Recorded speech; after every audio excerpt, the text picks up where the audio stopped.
సంవత్సరాల తరబడి ఎన్ని మందులు వాడినా మీ మోకాల నొప్పులు తగ్గట్లేదా? ప్రాణ పెయిన్ క్లినిక్ లో అత్యాధునిక చికిత్స. హాయ్ హలో నమస్తే, వెల్కమ్ టు సుమన్ టీవీ. ప్రస్తుతం మనతో ఉన్నారు బిజినెస్ అనలిస్ట్ నందూరి రవికుమార్ గారు. సార్తో మాట్లాడదాం. నమస్తే సార్. నమస్తే మా సార్, ఇప్పుడు ఈటీఎఫ్ ఫండ్స్ అని ఉన్నాయి కదా మనకి. సో బెస్ట్ ఈటీఎఫ్ ఫండ్స్ అంటే ఏమంటారు? అని ఎందులో ఇన్వెస్ట్మెంట్ చేస్తే మంచిది అంటే? చాలా చక్కటి కూర్చుంది. ఎందుకంటే ఈటీఎఫ్ ఎక్స్చేంజ్ ట్రేడెడ్ ఫండ్స్ ఇవి వీళ్ళు ఏం చేస్తున్నారు?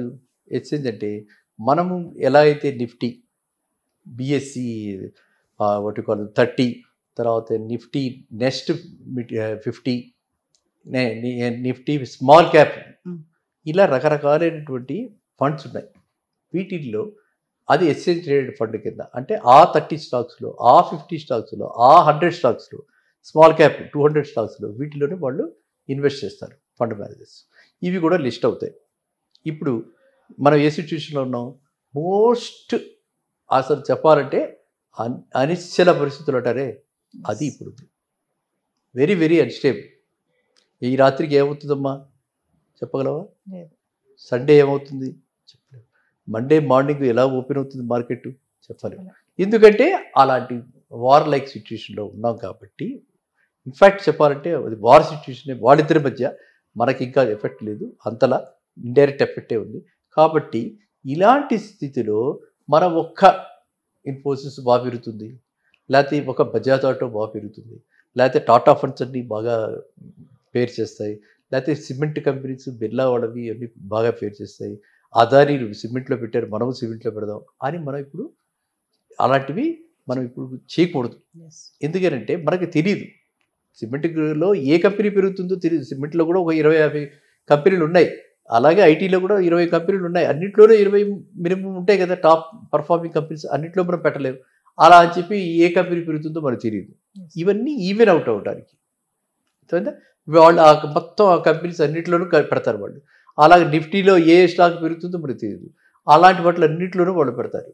అందువల్ల మనం ఎక్స్చేంజ్ ట్రేడెడ్ ఫండ్స్లో పెట్టుకుంటే అన్నింటిలోనూ మనకి ప్రపోజల్గా వస్తుంది. కాబట్టి అనిశ్చల పరిస్థితుల్లో ఆప్ట్ చేయాల్సింది exchange traded funds. Number 1. Number 2, risk minimize చేసుకోవడానికి చాలా లీస్ట్ రిస్క్ మనం అందులో పెట్టుకోవాలి. ఓకే, సో అందులో ఫండ్ మేనేజర్స్, కొంతమంది ఫండ్ మేనేజర్స్ బ్రహ్మాండమైన రిటర్న్స్ ఇచ్చారు. మరి ఆ హిస్టరీ మే నాట్ రిపీట్ కదా. లాస్ట్ మన ఫైనాన్షియల్ ఇయర్ తీసుకుంటే స్మాల్ క్యాప్లో ఎవరైతే పెట్టారో, అంటే స్మాల్ క్యాప్ స్టాక్స్ ఎవరైతే కొన్నారో వాటిని ఎవరైతే ఫండ్స్ ఆఫర్ చేసే వాటిలో పెట్టుకున్న వాళ్ళకి అనూహ్యమైన లాభాలు వచ్చాయి. అనూహ్యమైన లాభాలు అసలు ఏమిటి, ఇలా పిచ్చి పట్టేసినట్టు కొనేసుకుంటున్నారు, పిచ్చి పట్టేసినట్టు రేట్లు పెరుగుతున్నాయని మనం అనుకున్నాం. సో అలా కొంతమంది అది ఇన్వెస్టర్స్ దానిలో పెట్టారు, వాళ్ళు బాగా రివార్డెడ్. సో ఇప్పుడు ఏంటంటే మనకి సిచ్యువేషన్ మారి అదే సిచ్యువేషన్ రిపీట్ అవుతుందని మనకి నమ్మకం లేదు. కాబట్టి మనం ఇలాంటి ఎక్స్చేంజ్ ట్రేడెడ్ ఫండ్స్లో పెట్టి మనం ఈవెన్ అవుట్ చేసుకోవచ్చు. రిస్క్ ఈవెన్ అవుట్ చేసుకుంటాము, రిటర్న్ కూడా మనకి అన్నిటి మీద కలిపి మనకి యావరేజ్లో వస్తుంది. కాబట్టి ఈ సిచ్యువేషన్, ఇలాంటి సిచ్యువేషన్లో ఫస్ట్ ఈటీఎఫ్లో పెట్టాలి.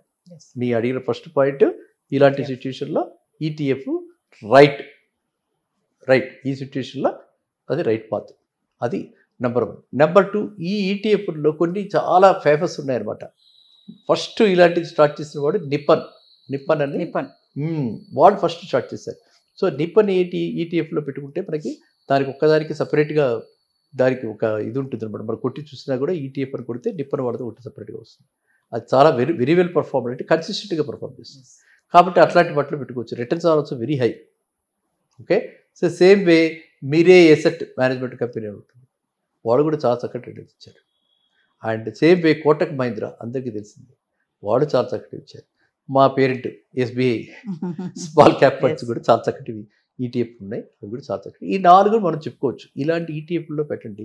పెడితే తక్కువగా, అంటే రిస్క్ చాలా తక్కువగా ఉంటుంది. రిస్క్ మార్కెట్ మనం ఇందాక చెప్పుకున్నాం ఏంటి, సెన్సెక్స్ కనుక 2% 3% పడ్డా ఇక్కడ దాని ఇంపాక్ట్ అంతే 1/3, ఓన్లీ 1%. అందువల్ల సేఫ్టీ ఫస్ట్, రిటర్న్స్ దేవుడు ఎరుగు. ఇంత నా క్యాపిటల్ అయితే గట్టిగా ఉండాలి కదా, ప్రొటెక్ట్గా ఉండాలి కదా, ప్రిన్సిపల్ అమౌంట్ ఇంత హార్డ్ అండ్ మనీ అనుకున్న వాళ్ళకి నెక్స్ట్ ఈ పరిస్థితులు బాగాలేదు, ఎందుకులే ఇప్పుడు వెళ్ళి మనం దానిలో పెట్టాము, మళ్ళీ రేపు మార్కెట్ ఏమైనా క్రాష్ అయితే ఇది చాలా ఒకటే స్టాక్లో పెట్టాం, అది డమాలని పడిపోతుంది, అవునా, మనం అమ్ముకోలేము, ఆ పరిస్థితి వచ్చేస్తుంది, ఎందుకంటే అంత లాస్ చేయలేము అని మనం.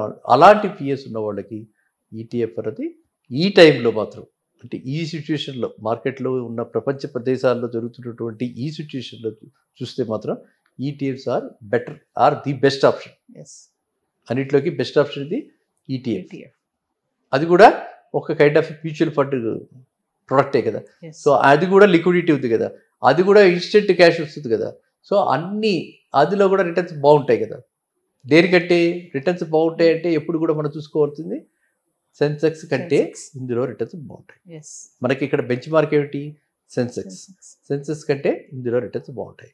కాబట్టి ఖచ్చితంగా మనము ఈటీఎఫ్లో రిస్క్, మినిమల్ రిస్క్, అనిశ్చిత పరిస్థితుల్లో, అన్స్టేబుల్ కండిషన్స్లో, ఈ అన్సర్టెనిటీస్లో ఈటీఎఫ్ ఈజ్ బెటర్ అని మనం ఈటీఎఫ్లో వెళ్ళాలి.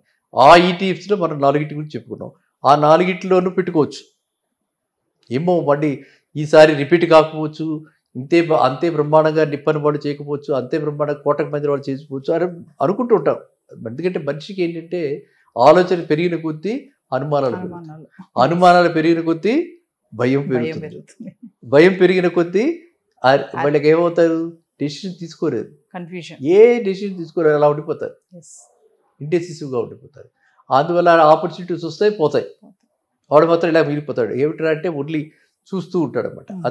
అందువల్ల ఏంటంటే అలా భయపడేవాళ్ళు ఇక్కడ కూడా డైవర్సిఫికేషన్ చేసుకుని ఈ 4 కూడా 25% పెట్టండి. పెడితే వాళ్ళ యొక్క పాస్ట్ ట్రాక్ రికార్డుని బట్టి చూస్తే ఈ 4 కలిపితే మినిమం 30% వస్తుంది. మనం ఇండివిజువల్గా కూర్చుని మనం అంతా చేసి చెందించే 40% దాకా సంపాదించుకోవచ్చు అని అనుకున్నాం కొన్ని స్టాక్స్లో, కానీ అక్కడ అన్ని రిస్క్ ఫ్యాక్టర్ ఎక్కువ ఉంది, ఇక్కడ రిస్క్ లేదు. ఇక్కడ అందువల్ల మీరు ఏం చేయాలంటే రిస్క్ తగ్గించుకుని మన టైం స్పేర్ చేయక్కర్లేకుండా ఈ 4 మనం చెప్పుకున్న, మళ్ళీ చెప్పిన 4, ఆ 4కి top ETF funds starting with Nippon, Kotak Mahindra, Mirage, SBI, ఈ 4 పెట్టండి. మీరు సేఫ్గా హ్యాపీగా 20%కి అబవ్, అంటే ఇన్ఫ్లేషన్ 10% పెట్టుకున్నా రియల్ రిటర్న్స్ 10% మనకి మిగిలే. కాబట్టి మనం బంగారం కొనుక్కోవచ్చు, అన్ని కొనుక్కోవచ్చు. కాబట్టి మీరు ఈటీఎఫ్లో పెట్టండి. ఫైనల్గా చూసుకుంటే కంపేరింగ్ టు ఇప్పుడు ఈ ఈటీఎఫ్కి ఇండెక్స్ ఫండ్స్ కూడా ఉన్నాయి కదా సార్, ఈ రెండిట్లో ఏది బెస్ట్ అంటే? అది ETF index funds, exchange traded funds are better than any time index funds. ఎందుకంటే ఇండెక్స్ ఫండ్స్ అనేది ఇండెక్స్తో లింక్డ్ కదా, సో ఆ ఇండెక్స్ పెరగచ్చు, తరగచ్చు, ఇవన్నీ ఉంటాయి. అంటే పెరగడానికి కంటే తరగడానికి ఎక్కువ స్కోప్ ఉంది. సో దానికంటే మనకి ఎక్స్చేంజ్ ట్రేడెడ్ ఫండ్స్ ఏంటంటే ఆ పర్టికులర్ సెగ్మెంట్కే వాళ్ళు వెళ్తారు, కాబట్టి మనం ETF is better than index funds. Thank you sir. Right. Suman టీవీలో మీ పర్సనల్ అండ్ బిజినెస్ ప్రమోషన్స్ కోసం కింది నెంబర్కి కాంటాక్ట్ చేయండి.